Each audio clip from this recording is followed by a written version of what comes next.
The modern day marathon is based on the story of a Greek messenger named Theodippides. We all have to say that. No, not really. So Theodippides, the legend goes that in 490 BC, he ran 25 miles from Marathon to Athens. So nowadays, like a lot of people run a marathon and it's for their own personal gains, their own personal achievement, a physical achievement, a goal that they want to reach.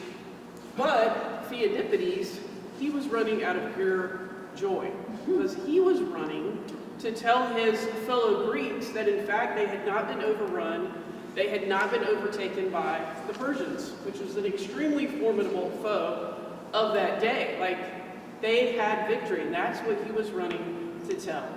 And so some 500 years later, two other ladies are running to tell Mary and Mary Magdalene more good news, the most pivotal good news in all of history. So they had gone to the tomb where Jesus had been laid after his crucifixion and his death, and when they got there, it was empty. So the angel appears to them, though, and says, don't be afraid. Like, he's risen. That's why he's not here. He has overcome death. He has gained the victory over sin and over death. And what I want you to do now is go and tell the disciples. So they did just that. They took off running, still afraid about what the future held and what was going to happen, but full of joy that Jesus was not dead, that in fact he was alive. And so when they went and told the disciples then began telling everybody, and it spread over the whole known world. That is why we have the good news that we have today, that we're able to hear about what Jesus did for us.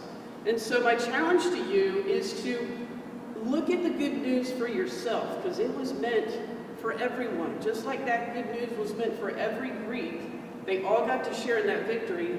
We as humanity get to share in the victory of what Jesus did for us on that cross. And if you have received that good news, then I want you to find somebody to run and to tell about the best news ever. So in Matthew 28:8, it says they ran to tell Jesus' followers what had happened. And my battle cry is, it is the best news of all.